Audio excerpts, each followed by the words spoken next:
پہلے یہ ویڈیو دیکھیے پھر اس پر ہم بات کرتے ہیں۔ لوگ کہتے ہیں نا کہ ڈانس میں فحاشی ہے، پتہ نہیں آپ کی نظر میں فحاشی ہوگی۔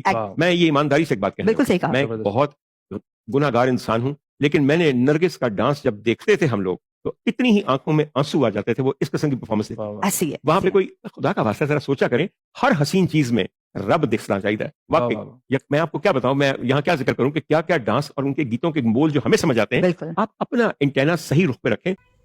یہ دیکھنے اور سننے کے بعد انسان بس اتنا کہہ سکتا ہے انا للہ و انا الیہ راجعون۔ یہ حالت ہو چکی ہے ہمارے میڈیا کی اور یہ نام نہاد پڑھے لکھے لوگوں کی کہ آج وہ کس طرح کی بیہودہ باتیں نیشنل ٹی وی پر بیٹھ کر رہے ہیں۔ یہ صاحب ایک میڈیکل ڈاکٹر بھی ہیں اور مجھے لگتا ہے کہ یہ ڈاکٹر سے زیادہ نفسیاتی مریض ہیں اور اپنے ہی بنائے ہوئے فتوے یہ ٹی وی پر جاری کر رہے ہیں۔ موصوف کا کہنا ہے کہ آپ کی نظر میں اصل میں فحاشی ہوتی ہے، ڈانس میں کوئی فحاشی نہیں ہے۔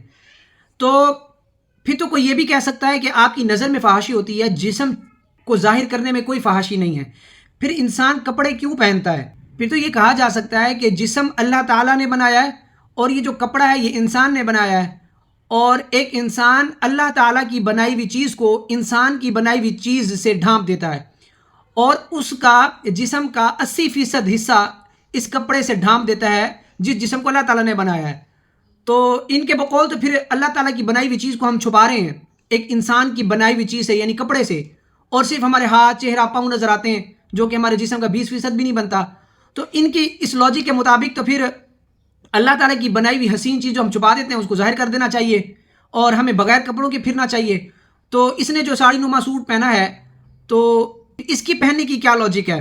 تو اگر جب نظر میں فحاشی نہیں ہے تو جسم کو دکھانے میں پھر کیا حرج ہے بقول اس کے؟ تو جب ڈانس میں فحاشی نہیں ہے تو کیا اس طرح کے لبرلز اپنے گھر کی عورتیں نچوا کر دوسروں کو معاذ اللہ رب دیکھنے کا موقع فراہم کر سکتے ہیں؟ جب ڈانس فحاشی نہیں ہے تو یہ اپنی گھر کی عورتیں کیوں نہیں نچواتے؟ ایسے اسٹیج ڈراموں پر دوسروں کی عورتیں جا کر کیوں دیکھتے ہیں؟ پھر آگے کہتا ہے کہ میں گناہ گار شخص ہوں۔ بھائی جب آپ کی نظر صاف ہے اور آپ کی نظر میں فحاشی نہیں ہے، آپ کو ڈانس دیکھتے وقت رونا آتا تھا، آنسو نکلتے تھے، تو پھر آپ سے گناہ کیسے ہو گئے؟ پھر آگے کہتا ہے کہ نرگس کے ڈانس ہم جب دیکھا کرتے تھے تو ہماری آنکھ میں آنسو آ جایا کرتے تھے۔ اس طرح کی حرکتیں کرتے وقت یا اس طرح کے مناظر دیکھتے وقت آنکھ میں آنسو صرف ایک صورت میں آ سکتے ہیں کہ جب کوئی شخص اپنے بیٹے کو ایسے مناظر دیکھتے ہوئے پکڑ لے اور پھر جو وہ اس کا حال کرتا ہے تو اس کی وجہ سے آنکھ میں آنسو آ سکتے ہیں۔ ادروائز کوئی اور طریقہ نہیں ہے جس سے اس طرح کے گندے اور غلیظ مناظر دیکھنے سے آنکھ میں آنسو آتے ہوں۔ اور حیرت کی بات یہ ہے کہ ساتھ جو بیٹھی خاتون ہے وہ بھی یہ کہہ رہی ہے بالکل ایسا ہی ہے۔ اب یہ سمجھ نہیں آتی کہ ان کی عقلیں کہاں چلی گئی ہیں اور دنیا میں انہوں نے یہاں کہاں ایسے مناظر دیکھے ہیں کہ جہاں اس طرح کے غلیظ مناظر جو کہ ایک انٹرٹینمنٹ والی جگہیں ہیں بقول ان کے، جہاں اتنے گندے اسٹیج ڈرامے ہوتے ہیں، جہاں ناچ گانا ہے، جہاں پیسے کا ضیاع ہے، وقت کا ضیاع ہے، جہاں لوگ اپنی لذت کے لیے جاتے ہیں، وہاں انہوں نے کہاں ایسے لوگ دیکھ لیے ہیں جو بیٹھ کر روتے ہوں۔ اور آگے تو اس نے حد کر دی، کہتا ہے ہر حسین چیز میں رب کو دیکھنا چاہیے، معاذ اللہ، استغفر اللہ، کہ کس طرح گناہ کی دعوت دے رہا ہے اور کس طرح ایسے دعوت دے رہا ہے کہ اس طرح کے گندے مناظر دیکھو، تم اپنی سوچ، اپنی نظر اس گندگی کی طرف نہ لے جاؤ بلکہ معاذ اللہ خدا کا تصور کرو۔ کتنی غلیظ سوچ اور کتنی گھٹیا یہ سوچ ہے، ہماری نوجوانوں کے ذہنوں میں کس طرح کی باتیں پینیٹریٹ کی جا رہی ہیں۔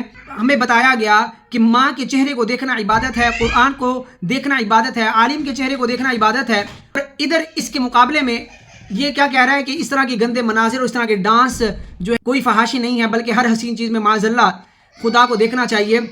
ناظرین کرام، یہ صورتحال تب پیدا ہوتی ہے کہ جب ہم اپنی نسل کو دین سے دور کرتے ہیں، علماء کرام سے دور کرتے ہیں، قرآن کی تعلیمات سے دور کرتے ہیں، جب ہم ان کو مسجد سے دور کرتے ہیں اور اپنی طور طریقے اور مذہبی روایات سے دور کرتے ہیں، تو پھر اس طرح کی چیزیں ہمارے معاشرے پر حاوی ہو جاتی ہیں۔ اب کہنے کو یہ نام نہاد ایک ڈاکٹر ہے، میڈیکل ڈاکٹر ہے، لیکن اس کے باوجود دیکھیں کہ اس کی ذہنیت کس طرح کی ہے اور یہ نیشنل ٹی وی پر بیٹھ کے کس طرح کے پیغامات دے رہا۔ اب آئیے میں قرآن مجید کی آپ کو وہ آیت سناتا ہوں جہاں پر واضح طور پر یہ بیان کیا گیا ہے کہ اپنی نظروں کی حفاظت کرو۔ سورہ نور آیت نمبر 30 میں اللہ تعالیٰ ارشاد فرماتا ہے، بسم اللہ الرحمن الرحیم، قل للمؤمنین یغضوا من ابصارهم ویحفظوا فروجهم ذلک ازکی لهم ان اللہ خبیر بما یصنعون، جس کا ترجمہ ہے مسلمان مردوں کو حکم دو کہ اپنی نگاہیں کچھ نیچی رکھیں اور اپنی شرمگاہوں کی حفاظت کریں، یہ ان کے لیے زیادہ پاکیزہ ہے، بے شک اللہ ان کے کاموں سے خبردار ہے۔ قل للمؤمنین کے تحت تفسیر صراط الجنان میں فرمایا گیا ہے کہ اس آیت میں مسلمان مردوں کو حکم دیا گیا ہے کہ وہ اپنی نگاہیں کچھ نیچی رکھیں اور جس چیز کو دیکھنا جائز نہیں اس پر نظر نہ ڈالیں. واضح طور پر یہ بیان کیا گیا ہے. اور یہاں پر یہ موصوف کیا کہتا ہے کہ ہر چیز میں، ہر حسین چیز میں خدا کو دیکھنا چاہیے معاذ اللہ. اور کتنا کھلے عام گناہ کی دعوت دے رہا ہے. اب نظر کی حفاظت کے حوالے سے نبی پاک صلی اللہ تعالیٰ علیہ وسلم کے چند فرامین آپ کے سامنے پیش کرتا ہوں. حضرت ابو سعید خدری رضی اللہ تعالیٰ عنہ سے روایت ہے، نبی پاک صلی اللہ تعالیٰ علیہ وسلم نے ارشاد فرمایا، ایک مرد دوسرے مرد کے سطر کی جگہ نہ دیکھے، یعنی پردے کی جگہ نہ دیکھے، اور نہ عورت دوسرے عورت کے سطر کی جگہ دیکھے، نہ مرد دوسرے مرد کے ساتھ ایک کپڑے میں برہنہ سوئے، نہ عورت دوسری عورت کے ساتھ ایک کپڑے میں برہنہ سوئے.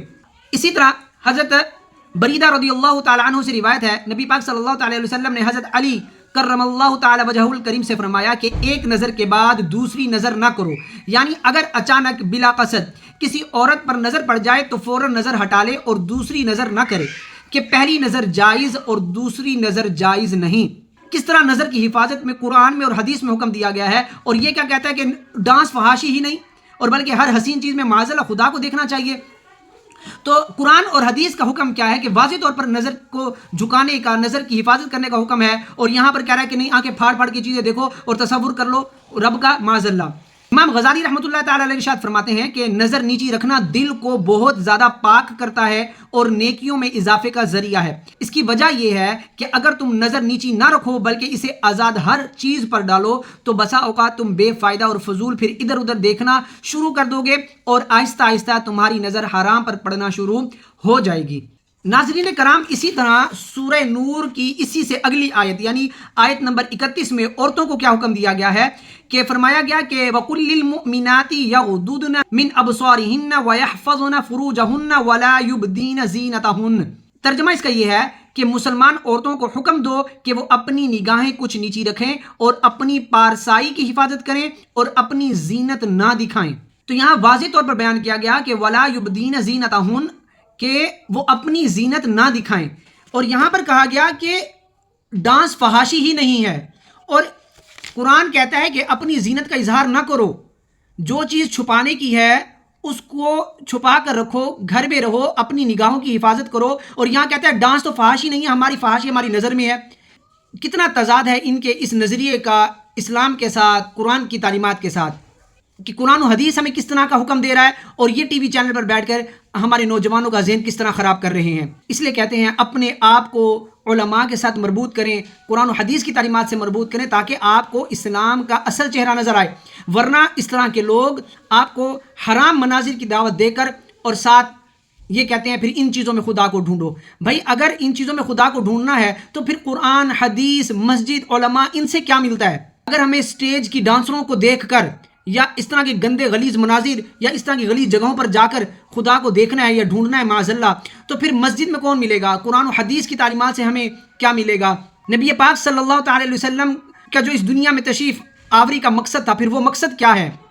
ان کی تعلیمات کیا ہیں؟ انہوں نے کیا ہمیں حکم دیا؟ کیا معاذ اللہ ہماری ان تعلیمات میں کہیں اس طرح کا حکم ملتا ہے جس طرح کی اس نے جو ہے وہ بکواس کی ہے؟ یقیناً نہیں. اللہ تعالیٰ ہماری نسلوں کو ایسوں کی صحبت سے بچائے. اور میں یہ کہوں گا کہ اپنی اولاد کو ایسی چیزوں سے دور رکھیں، علماء کے قریب کریں، قرآن و حدیث کی تعلیمات سے قریب کریں. ورنہ اگر آج ہم نے یہ اپنی اولاد کی تربیت نہ کی، دینی حوالے سے ان کی تربیت نہ کی، تو یہ کل کو آپ کے لیے بھی نقصان کا باعث بنے گی اولاد، اور اس معاشرے کے لیے بھی بنے گی، اور یہ ایک وقت آئے گا کہ یہ اسلام کی دشمن یہ نسل بن جائے گی. اللہ تعالیٰ سے دعا ہے کہ اللہ تعالیٰ ہماری نسلوں کی حفاظت فرمائے. آمین. جزاک اللہ.